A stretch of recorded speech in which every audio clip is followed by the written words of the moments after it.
Hello mga beb! Ito nga pala ay part 2 ng ating pagre-renovate. Ngayon ay hindi na namin nakuhaan na maglagay kami ng another na wallpaper dito.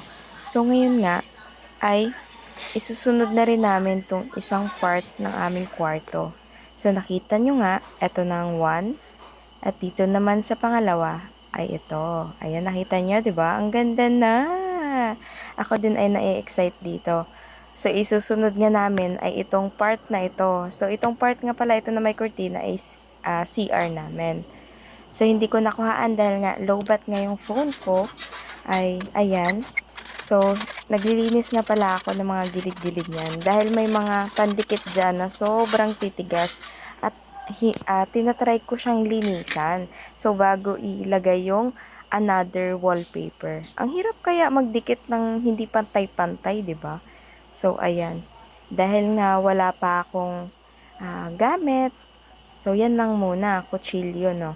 At saka, ang dami kong gustong gawin sa bahay na ito. Kasi nga, mainit ito pag tanghali. Kaya gusto ko ah, maging malawak ito. So, ngayon nga, ay ipapatag ko lang o ipapantay ko lang sa wallpaper na nilagay ko dyan sa nakikita nyo sa harapan at ganun din dito banda sa gilid ng aming CR. So, lahat yan ay isang design lang po ng wallpaper. So, ayan. So, kung gusto nyo pong makita hanggang sa dulo, ay panoorin nyo po ito.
Hello mga beb, baka nga pala may magtanong kung bakit ako lang mag-isa. So, ang akin nga palang hobby o aking asawa ay nagtatrabaho ngayon. Kaya, itatry ko talaga maging Wonder Woman. Alam niyo ba yun? Pero, dahil nga sa time na ito ay tulog si David, so ini-imagine ko na ang ganda-ganda ng tulog niya. Kaya ayan, nagawan ko ng paraan na mapaayos. Kaso lang, bigla naman siyang inubo. So, ibig sabihin, gising na siya. So, ayan nga, dahil Wonder Mama tayo, ay kailangan ko siyang puntahan. 'Di ba? So, umiiyak nga pala siya dyan. Dahil ayaw niyang mag-isa sa kwarto. So, ayan. Ganyan siya. Good mood siya pag nagigising. Happy din ako sa kanya. Sana lumaki siyang mabait. At prayer ko na sana maging maayos at maging masaya siya habang buhay. At kita niyo naman sa mga oras na to, gusto niya lang talaga ng love and care ng mama niya. Itong anak ko talaga napakabait. Pero may time din na kapag may sakit, maaawa ka din, no? Kasi iyak ng iyak, ayan. At ayan nga mga bebs, sa part 3 naman, ipapakita ko sa inyo kung paano maging mas maganda pa ito.